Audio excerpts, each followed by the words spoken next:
His Divine Grace A.C. Bhaktivedanta Swami Prabhupada.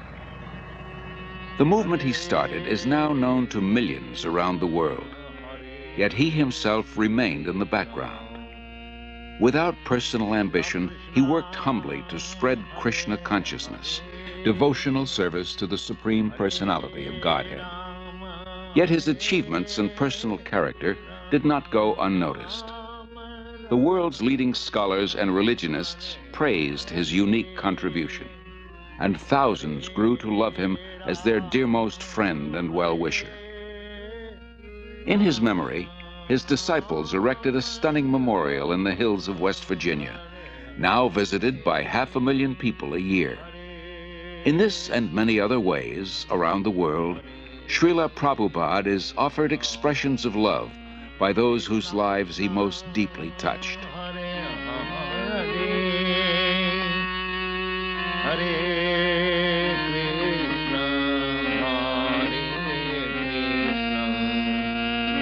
Krishna Krishna Hare Hare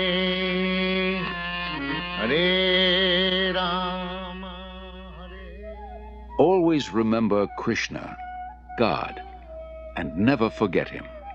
This was the goal of the rich spiritual culture that flourished in India for thousands of years. Even today, Lord Krishna is remembered and glorified through monumental achievements in architecture, art, drama, music, dance, and philosophy. Calcutta, 1896, the capital of India, the crown jewel of the British Empire, an elegant city of wide avenues and spacious parks. It is here that Aboy Charanaravinda Bhaktivedanta Swami is born. A pure devotee of Krishna from birth, Aboy Charan is raised in a well-to-do mercantile family. From infancy, he goes with his father to the Radha Krishna temple, and at age 4, the child spontaneously begins worshipping similar deities in his home. When Aboy Charan hears of Ratha Yatra, a traditional festival in honor of Lord Krishna, it further inspires his natural devotion. With his father's help, every year he holds his own small celebration, drawing the neighborhood children into the festivities. At age 8, Aboy Charan enters the nearby Mati Lal Seal School. After graduation, he attends Scottish Churches College, one of the most respected in Calcutta. At the time, Mahatma Gandhi is organizing his countrymen in a nationwide boycott of everything British. Gandhiism is surging through India, uniting her in a massive non-cooperation movement. Sensitive to British subjugation of India's culture and people, Aboy Charan becomes an early supporter of Gandhi's movement. But 1922 marks a turning point in Aboy Charan's life. He meets Srila Bhaktisiddhanta Saraswati Goswami, the greatest devotee of Krishna of his time. Srila Bhaktisiddhanta belongs to the disciplic succession of spiritual masters extending back to Lord Krishna himself. He convinces Aboy Charan that Krishna's spiritual message transcends India's dependent position. Nothing is more important. He requests Aboy Charan to spread Krishna consciousness in the Western world. Aboy Charan hears and is deeply impressed. By this time, Aboy Charan has a growing family. He moves to Allahabad and starts a successful pharmacy. All the while, his spiritual master's words remain implanted in his heart. In 1933, he becomes a disciple of Srila Bhaktisiddhanta, who comments, "He will do everything in due time." 3 years later, Srila Bhaktisiddhanta leaves this world, after again requesting Aboy Charan to preach in English. Aboy Charan takes his words to heart and starts writing prodigiously. In 1944, he single-handedly begins publishing and distributing Back to Godhead, a fortnightly. The first issue addresses the crisis of war. The Second World War within 20 years is scourging the earth. Back to Godhead points out that people throughout the world want an end to war. But so often they want God's kingdom without God, and they cannot have it. All our plans will be doomed to failure by our own selfishness unless we turn to God. After the war, a boy Charan moves to Jhansi and founds the League of Devotees. He prepares a charter for an international organization, its members dedicated to a peaceful, God-centered life. Acharya Prabhakar, his first disciple, remembers. शिक्षा लेने के लिए, दीक्षा लेने के लिए उन्होंने प्रश्न किया. He was always teaching Krishna consciousness, and people came to him for knowledge. After hearing from him, many wanted to become his disciple. He told them, I can make you my disciple, but first you please chant the names of God and give up cigarettes, meat-eating, illicit sex, and gambling. But few people would agree to give up these habits. Then he said, Indians are imitating the Westerners. I will make disciples in the West. Then when the Indian people see Westerners following religious principles, they will also follow. Following tradition, at age 58, a boy Charan retires from family life, and 5 years later accepts the renounced order. He is now known as A.C. Bhaktivedanta Swami. He lives alone in the historic medieval temple of Radha Damodar in Vrindavan, engaged in deep studies and writing. It was in Vrindavan that Lord Krishna revealed his pastimes 50 centuries ago, and saintly persons throughout the ages have worshipped this land as the most sacred on earth. Unlike other holy men who live there, Bhaktivedanta Swami is not thinking of retiring. For him, Vrindavan is a source of inspiration, an ideal place to chant, worship, and write. Here he begins work on his life's masterpiece, translation and commentary on the monumental devotional classic Srimad Bhagavatam. Bhaktivedanta Swami calls it a cultural presentation for the re-spiritualization of the entire human society. But often he leaves Vrindavan to print his magazine and books in nearby Delhi. Traveling takes time and tolerance, but Bhaktivedanta Swami accepts it as part of his spiritual mission to broadcast devotional service to Lord Krishna. He writes, Our leaders have carefully set aside the treasure house of India's spiritual asset, and they are imitating the Western material way of life. But people are more unhappy than ever before because of the exclusion of the most important part of life, the spiritual aspect. In Delhi, Bhaktivedanta Swami personally distributes copies of Back to Godhead, and with small donations, struggles to maintain the publication. He regularly sees Surendra Kumar Jain, a printer. It was somewhere in the month of February 1956 that I first met Prabhupada. He came to my press for getting the magazine printed, Back to Godhead. I found that it was not very easy for him to collect money. He would come to the press practically every day, and after the printing was done, he would do everything himself. But he was a dedicated person, a very committed person.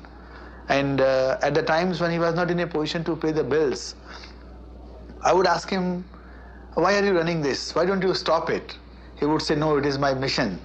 And one day, Surendra Kumar, you will see that I will succeed in my mission. By 1964, Bhaktivedanta Swami completes 3 volumes of Srimad Bhagavatam. Prime Minister Lal Bahadur Shastri lauds his accomplishment and recommends his books for placement in India's public libraries.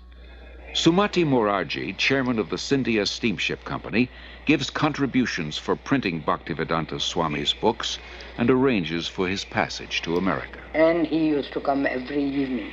And one day he said that he would like to go to America. I was surprised. I said, Swamiji, don't go there. You are too old to go, and it will be too cold for you. Still he insisted. So I said, all right. So I made arrangement for him to go by Jaladuta.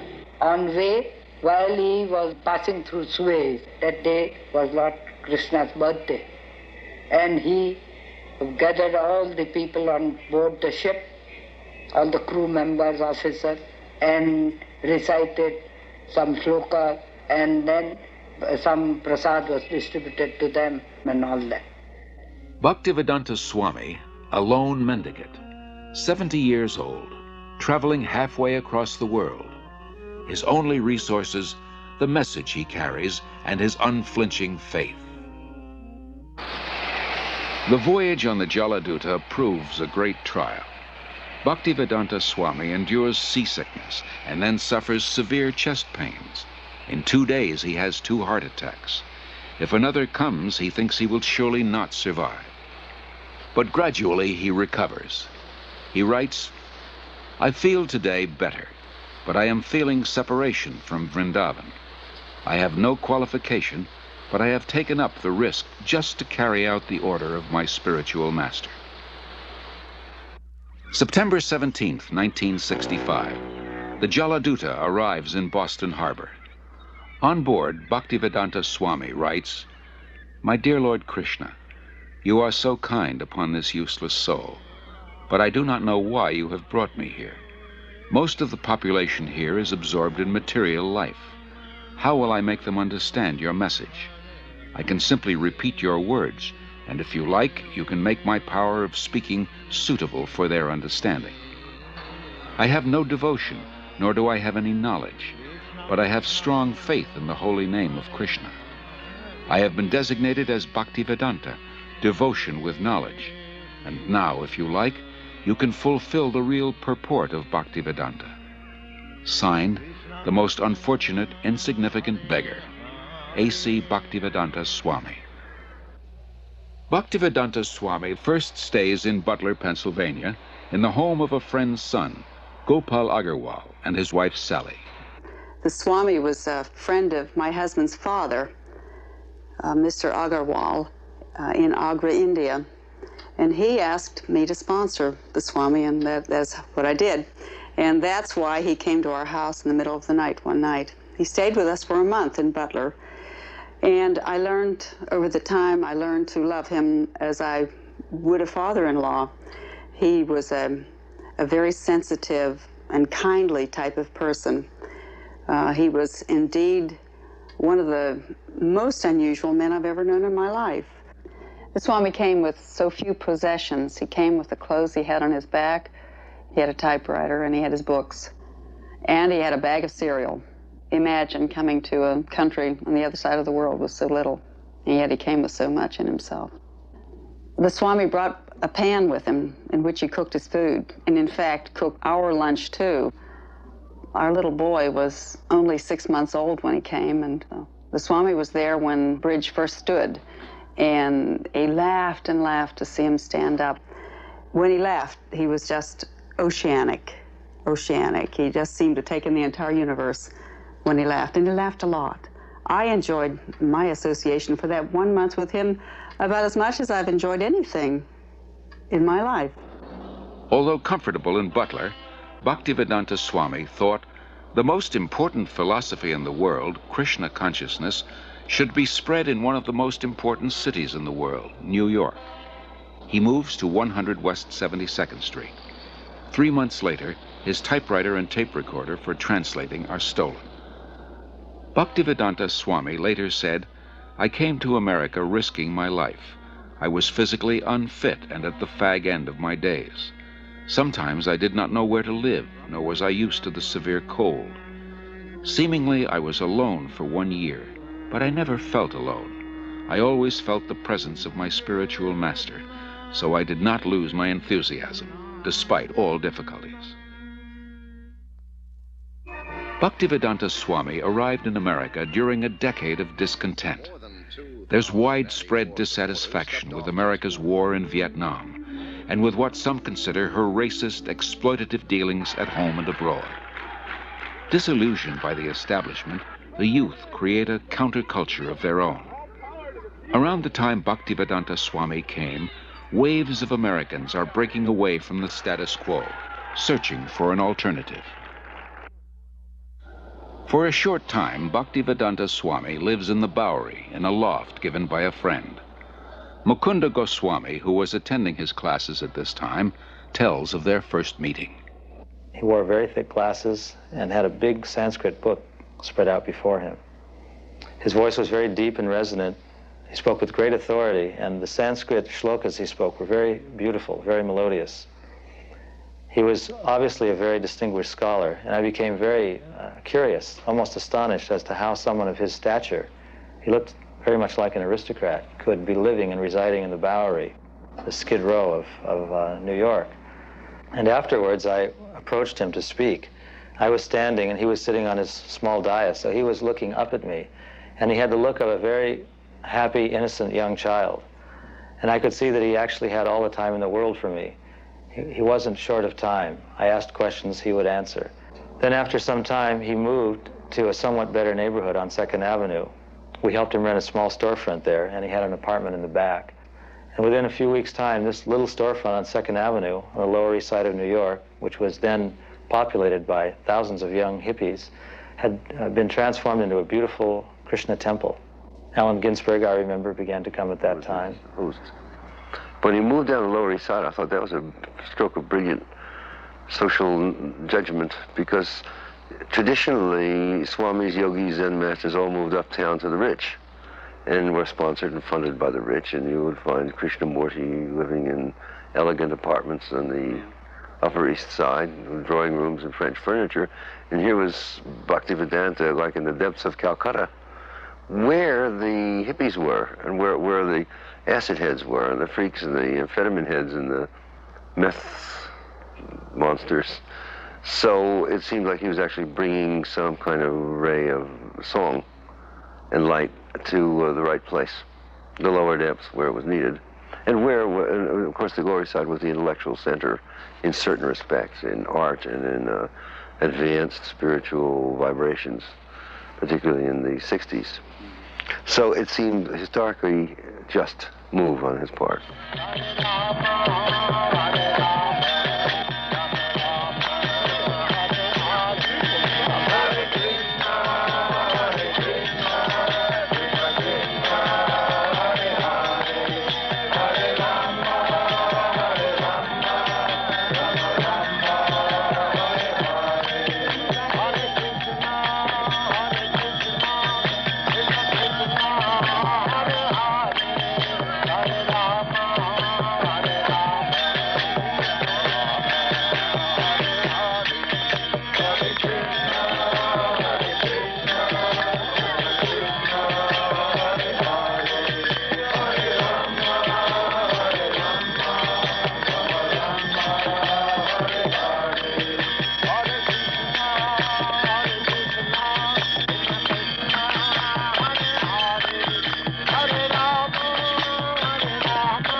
Told me about Love Celebration at Topping Park, which was last Thursday, or Thursday before last. And I knew I had been seeking a guru for a while. So Krishna sent me there, and I was there. And after meeting some of the initiates, I knew that the Swami really had to be into something. I came here in America in September 1965. I was wandering in the street, and some of the boys saw me, and gradually they came to me. My mission is to preach the philosophy of Lord Chaitanya, chanting Hare Krishna, Krishna Krishna, Hare Hare, Hare Rama, Rama Rama, Hare Hare. This transcendental vibration will cleanse the dirty things of the mind. It doesn't matter what he is. This transcendental vibration is equally appealing to everyone without any question of language, nationality, creed, or caste. Because it is coming forth from the depth of the soul. Krishna was all along preparing something, Bhaktivedanta Swami later wrote, and he brought you to me one by one, sincere boys and girls, to be trained in Krishna consciousness. Now I can see that it is a miracle. Otherwise, one old man with only a few books to sell for barely getting food, how could he survive? What to speak of introducing a God-conscious movement in a materialistic society? For Bhaktivedanta Swami, these are happy days. Singing and speaking with the vigor of a young man, he brings the Hare Krishna movement into the public eye by chanting in the parks, by distributing Back to Godhead magazine, by holding free Sunday love feasts. Many are attracted. His hopes for the future expand without limit. The Hare Krishna movement has taken root.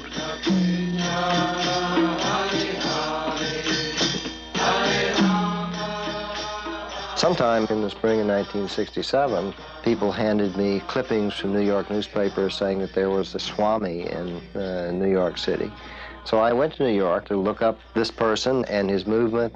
My first contact was with disciples apart from Bhaktivedanta Swami, and I was frankly somewhat disappointed by the disciples. They seemed to be not very informed about what they were doing. They were unclear about the whole thing. And yet they were terribly serious and terribly devoted to what they were about. And I couldn't put those two pieces together. You know, their confusion, uncertainty on the one hand, and their commitment on the other, until I met Bhaktivedanta Swami.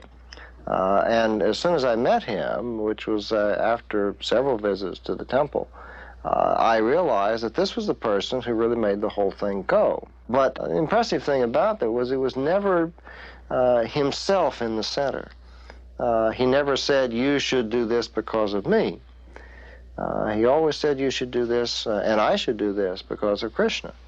When he gave them instructions to do what they thought were impossible things, like he told one of the early disciples, go start a magazine. The guy had never had any contact with a magazine before in his life except to read one. And he said, how am I to do that? And Bhaktivedanta Swami said, Krishna will help you. He was just astonishing in terms of the personal impact that he had on people, the way that he was able to give them confidence in themselves, but more importantly, give them confidence that there was a guide who was leading them and would give them the strength that they needed. Bhaktivedanta Swami does not belong to New York. He belongs to Krishna. So when a few of his followers invite him to San Francisco, he goes and introduces the freewheeling youth to Krishna, his ancient culture, his spiritual food, his eternal chant, the way to stay high forever. In the heart of the hippie movement, Haight-Ashbury, Golden Gate Park, and in the hearts of the hippies, the Hare Krishna mantra resounds with unimagined potency.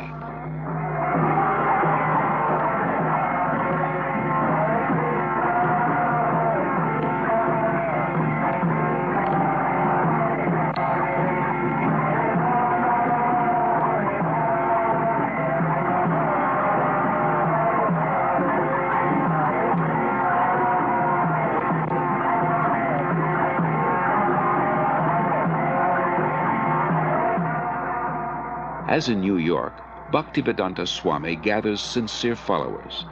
The Hare Krishna movement begins to grow.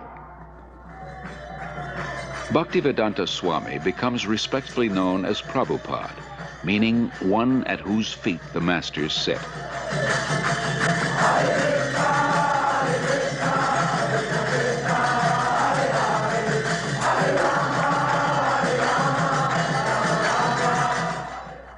From Montreal, Prabhupada sends 6 disciples to open a temple in London. Yamuna Devi Dasi remembers. So we went to London that fall, and although we had no permanent place of residence and we were completely dependent on Krishna, somehow or another, by the enthusiasm that Srila Prabhupada had given us in Montreal, we were able to make contact with George Harrison, who was a member of the Beatles at the time. And he was such a pleasant person to be with. He so much appreciated the Hare Krishna mantra that he immediately said, let's make a 45 record. So we'd cut a record, and he was very pleased with it, did a little background music on it, and it was released, and Apple organized tours for us. We went to Germany and France and had television coverage. And in this way, the London Times wanted to do, the Sunday Times wanted to do a feature on us. And we were able to send the report back to Srila Prabhupada with the headlines, "Krishna Consciousness Startles London." As people come to him, convinced of the Krishna conscious philosophy, Srila Prabhupada accepts them for initiation, not on the basis of birth, as in the rigid Hindu caste system, but on the basis of qualification and sincerity. In the whole history of Indian spiritual life, no one has ever attempted something as bold and seemingly impossible, to transform Westerners into full-fledged devotees of Lord Krishna. But by his intense spiritual energy and compassion, Srila Prabhupada is successful beyond his own expectations. How old is the movement? But from historical point of view, it is about 5,000 years old. Why has it just begun to really catch on in the Western world? I mean, just recently, in recent years, has it begun to sweep the Western world? Why is this? The Western world, the younger generation were being frustrated in the hippie movement. So, when they saw something tangible, they accepted it. What things would, if everyone in the United States believed in Krishna to the extent that you do, what would happen to this country? How would it be transformed? They'll be very happy and peaceful. There will be no more hippies. What would you describe as a hippie? Someone who smokes? You know better than me. Something extraordinary. The thing that really inspired me the most about Srila Prabhupada was his complete dedication to his devotees. The thing that Prabhupada liked the best was to be with his disciples. It wasn't that he took on large amounts of disciples and then sat back and then just pushed them to do this and that and the other for himself. He did more for us than we ever did for him. And traveling with him personally, I got to see what a tremendous sacrifice he made for us. That even when he was ill, he would still preach. He would still be concerned. He would still be asking after how things were going in the society that he created, how were individual disciples doing. He always had time also to look to our personal needs. He was very concerned. Prabhupada wasn't aloof. All he really wanted was us to reciprocate the love that he gave to us. And if we reciprocated, he would give us more. So my personal experience with Srila Prabhupada was that I found in him a person that I could actually genuinely, fully give myself to. In Srila Prabhupada's eyes, Krishna consciousness is not an armchair philosophy or a part-time religion. It is a way of life, a transcendental culture that can end man's political, economic, and social problems. To realize his vision, Srila Prabhupada circles the globe 14 times in 12 years, inspiring his followers and discussing Krishna consciousness with all interested persons. His door is open to everyone. Actually, nothing is private property. Everything belongs to God. Rather, we have stolen God's property and claiming my property. That is Australia. The Englishman came here, but is that the property of the Englishman? It was there. America, it was there. And when everything will be finished, it will be there. In the middle we come and claim, it is my property and fight. To revive the Krishna conscious tradition in its full richness, Prabhupada envisions God-centered, self-sufficient farm communities based on the principle of plain living and high thinking. The first such community begins on 133 acres in the hills of West Virginia. Prabhupada calls it New Vrindavan, after Krishna's place of pastimes in India. In 1972, Srila Prabhupada begins a Krishna-conscious primary school system in Dallas, Texas. Srila Prabhupada very practically introduced a primary school system to teach children self-realization along with regular studies. This means that the Gurukul system is unique in that the educators are themselves free of vices. We could hardly find an institution where the faculty members are free of loose sexual relationships, intoxication, smoking, although they may have good credentials academically. That would be rare to find. But in Krishna consciousness, the teacher must also be on a platform of pure devotional service, because the children are very impressionable and they'll learn whatever their educators are actually doing, not just what they're saying. So these were some of the principles that Srila Prabhupada introduced in Gurukula. Srila Prabhupada gradually trains his disciples in the time-honored tradition of deity worship to help them advance spiritually. He explains, "I have introduced this system of deity worship among the non-believers, the atheists. Krishna cannot be understood with our present senses, but by his kindness he agrees to personally appear as the deity to accept our service. When we are attracted to the beautiful form of the deity, we will forget our attraction for material things. And as we serve the deity, we will develop pure love of God. Then our lives will be successful."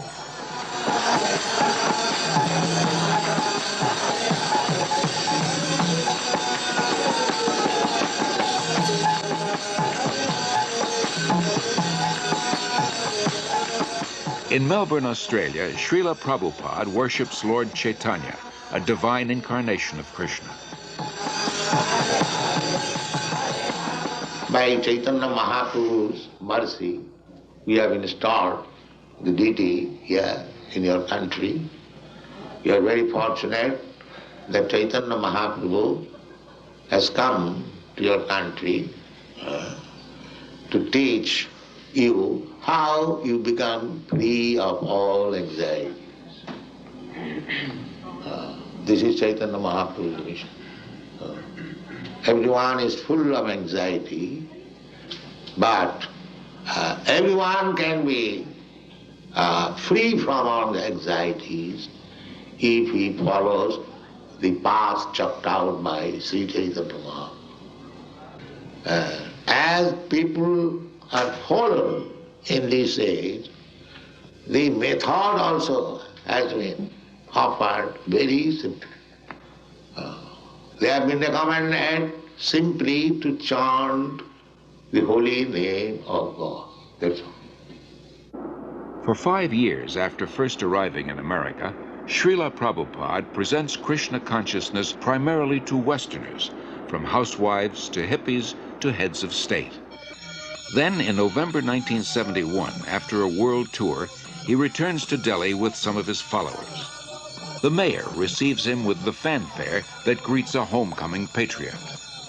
Prabhupada quotes Lord Chaitanya, "It is the duty of those born in India to benefit others by spreading Krishna consciousness. This is India's greatest glory, her unique gift to the world." 30,000 Indians gather nightly at the Delhi fairgrounds to see the Western devotees and hear Prabhupada speak.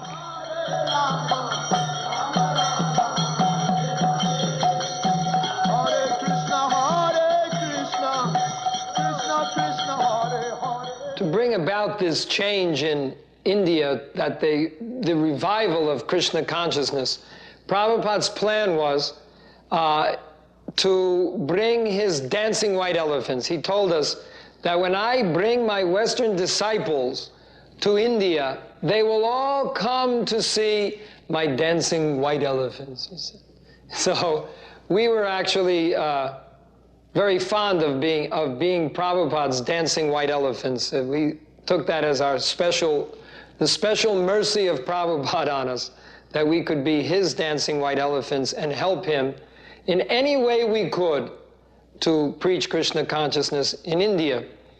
Prabhupada was told by an astrologer in Navadip in West Bengal that when he saw Prabhupada's face, a photo of Prabhupada, he said, this man, he has the ability to make a house in which the whole world can live peacefully. To make a house in which the whole world can live very peacefully. And when I told Prabhupada that, he said, yes, that is my mission, that within Krishna consciousness, the whole world can live peacefully.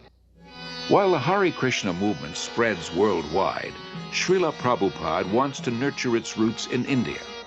He journeys to Mayapur, West Bengal, the birthplace of Lord Chaitanya. It was Lord Chaitanya who inaugurated, 500 years ago, the congregational chanting of God's holy names. In Mayapur, devotees purchase a small tract of land and start constructing an international guest house. For a handful of devotees who know nothing about construction, this is not an easy task. Srila Prabhupada directs and encourages them. For ourselves, he says, we are happy and satisfied living in a grass hut. But if we simply have a hut, who will come here? The more we develop our land, the more people will be attracted. Prabhupada plans to build a temple of understanding to house the world's largest planetarium, and around it, a spiritual city with schools, shops, farms, and many temples for worshiping Lord Krishna. Within the hearts of India's people is a natural respect for the eternal Krishna-conscious culture. Many come forward to take part in Srila Prabhupada's movement and accept initiation from him. No one should go hungry within a 10-mile radius of the temple, Prabhupada instructs. In March 1972, devotees start the Iskcon food relief program, distributing prasad, vegetarian food offered to Lord Krishna. As the Mayapur project develops, Prabhupada invites his disciples from 6 continents to join together yearly on the anniversary of Lord Chaitanya's appearance. Prabhupada wants them to be purified and inspired by remembrance of the Lord in his holy land. In Vrindavan, Srila Prabhupada treats his followers to a guided tour of the holy places and personally relates Lord Krishna's pastimes. The devotees relish a bath in the sacred waters of the Yamuna River.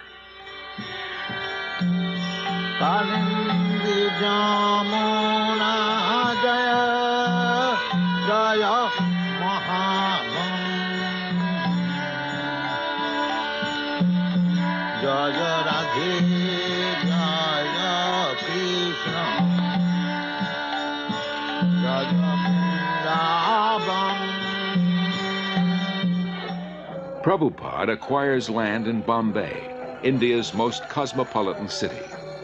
Although he has only a hut for a temple, Prabhupada envisions an international cultural center. His ambition is to give as many people as possible access to the nectar of transcendental life, whether through philosophy, service, or spiritual food, so that everyone can become happy, hopeful, and peaceful. Dr. N.D. Desai, a leading Bombay industrialist, recalls. From 1971 through 1977, I must have met Prabhupada many, many times. And each time I met Prabhupada, I would try to find fault with him.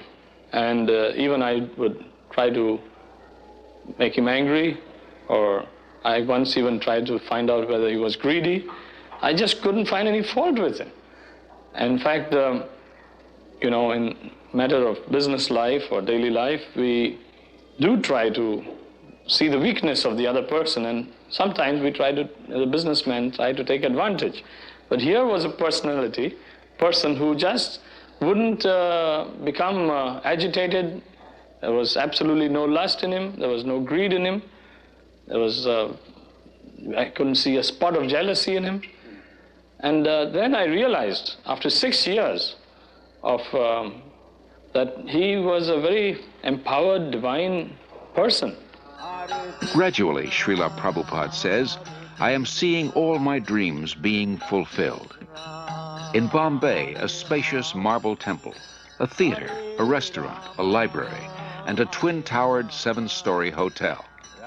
In Mayapur, the planned spiritual city develops.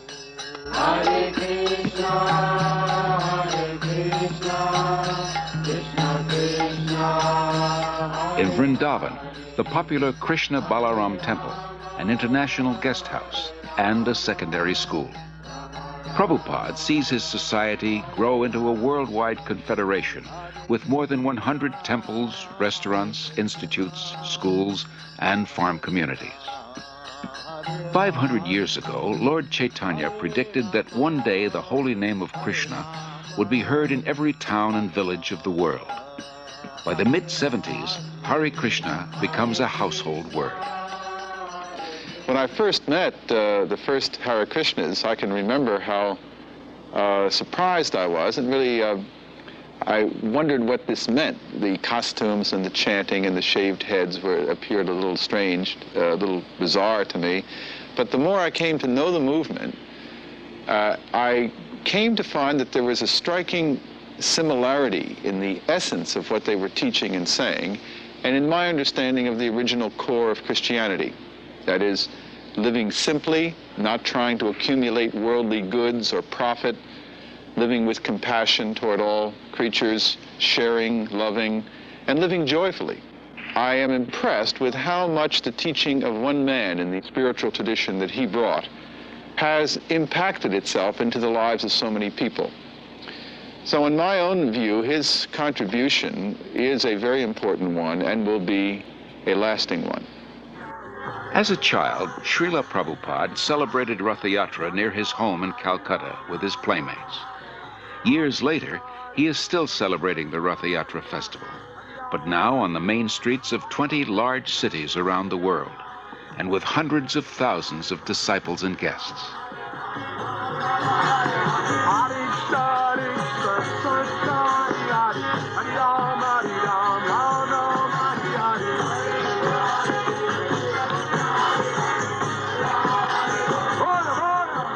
People follow, imitate Americans.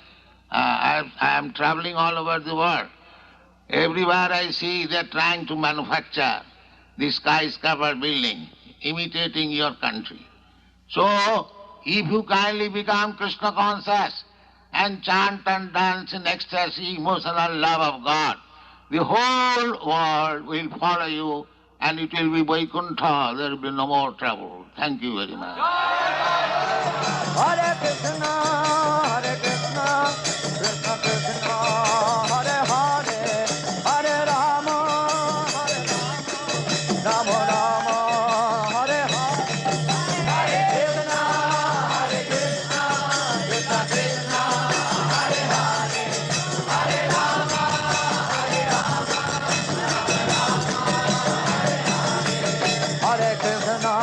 Hare Krishna, Krishna Krishna, Hare Hare, Hare Rama,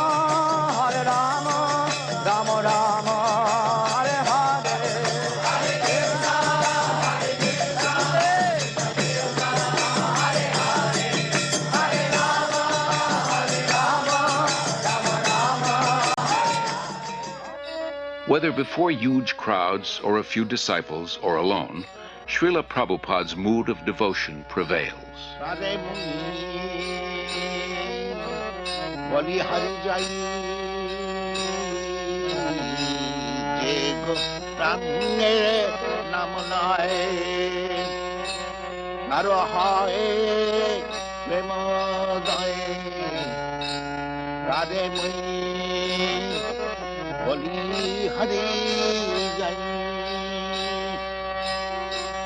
Gauranga gulate jhure nitalila tare jhure Gauranga gulate jhure nitalila tare sejana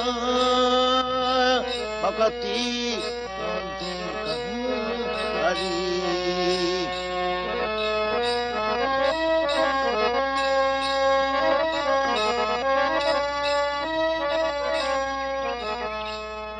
Wherever Wherever in the world he happens to be, Srila Prabhupada follows a regular daily schedule. In the quietude of the early mornings, he goes out for lengthy strolls and shares intimate moments with a small group of students and guests. Rejecting superficial and dogmatic thinking, he carefully guides his students to increased insight and understanding. I have $2 million, I may have $10, you may have $100. Everyone has got some riches. That is admitted. But nobody can say that I have got all the riches. That is not possible. If somebody can say that I have got all the riches, he is God. That is spoken by Krishna. Nobody has said in the history of the world. Krishna says, Bhoktaram Jaggatamatham Sarvaloka Mahesam. I am the enjoyer of everything. And I am the proprietor of all the universe. Who can say that? That is God. In the afternoons, Prabhupada meets with guests, here in Los Angeles with scholars of religion. Your pride, your property, your family, your bank balance, your skyscraper building, all taken. Yes, finished. Got up. This is God. Now you understand God? To believe or not believe, God will come one day. He'll take you, take your everything, and get out. That is stated in the Bhagavad Gita. Those who are not believers in God, to them I come as death and take away everything. Finished. That one has to believe. Yes, as sure as death. Then God is sure. So unless one is madman, he cannot say there is no God. Anyone who denies the existence of God is a madman. Prabhupada, wouldn't it be better to say he's blind, he's stupid? Yes, the same thing. The mad is the sum total of all stupidity. Festival takes place. Wherever Srila Prabhupada is, he continues to write prolifically. Rising long before dawn, he spends hours translating and commenting on original Sanskrit and Bengali texts. Or sometimes they wash their hands and feet before entering the temple. His most significant contribution is his books. Srila Prabhupada sees 60 million distributed in 28 languages. Professors from dozens of major universities use them as standard texts and write appreciative reviews. He also did a very important work in introducing to the Western world for the first time the devotional philosophy of Sri Krishna Chaitanya. Not only did he introduce these texts, but he introduced them in a way that was quite different from the other translations that had been made. I had read so many different translations, for example, of the Bhagavad Gita, which had all been interpreted from the impersonalist type of philosophy of the Advaita school. And here, you might say, for the first time was a truly devotional translation, a spiritual translation of the text, which I felt really came much closer to the true meaning and the purpose of the Bhagavad Gita. Established in 1972, the Bhaktivedanta Book Trust exclusively publishes Srila Prabhupada's works. It becomes the world's largest distributor of books in the field of Indian religion and philosophy. For Srila Prabhupada, the transcendental knowledge in these books forms the basis of the Hare Krishna movement, a movement prophesied to grow for the next 10,000 years. In 1977, despite his failing health, Srila Prabhupada continues traveling and teaching. February 1977, the world's largest pilgrimage, Kumbh Mela in Allahabad, India. Millions gather to bathe in the holy Ganges. Although physically weak, Srila Prabhupada attends. His disciples perform kirtan and distribute books and Back to Godhead magazines. Practically from the very beginning, Srila Prabhupada gave us notice that he would not always be with us. Of course, it was only a few months after he opened the storefront on 26th 2nd Avenue that he became very ill, and he had that heart attack or whatever it was, and it seemed even at that time that he might leave then. And he warned us. He said, I am an old man. I may leave at any moment. The notice is already given. 70 that has already passed.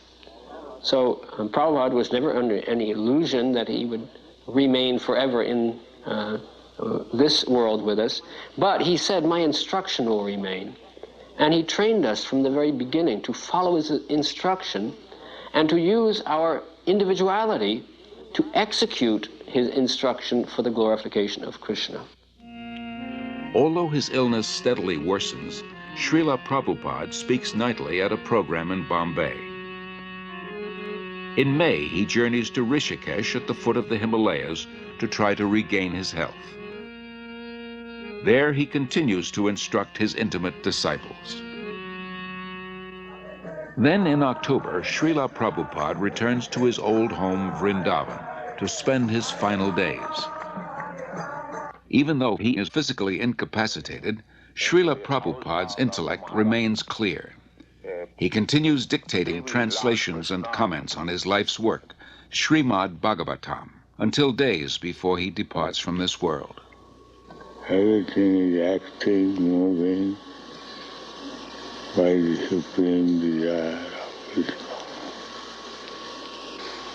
This consciousness is Krishna consciousness.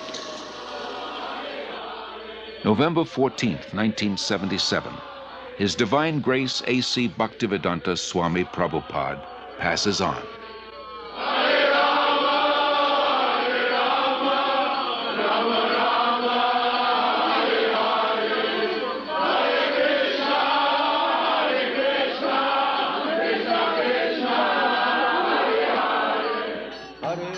That divine personality who spoke on different subjects with thousands of meanings, who imparted knowledge in thousands of ways, and who inspired thousands of devotees, has now returned to his Lord, Sri Krishna.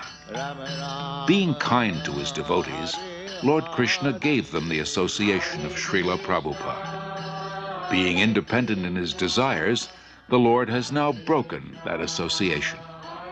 Yet Srila Prabhupada remains.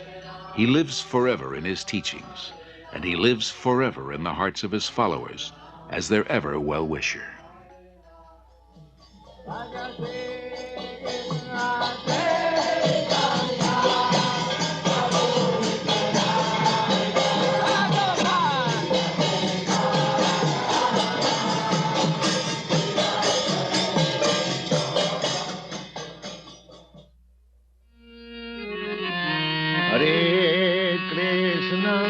Hare Krishna, Krishna Krishna, Hare Hare, Hare Krishna, Hare Krishna, Krishna Krishna, Hare Hare, Hare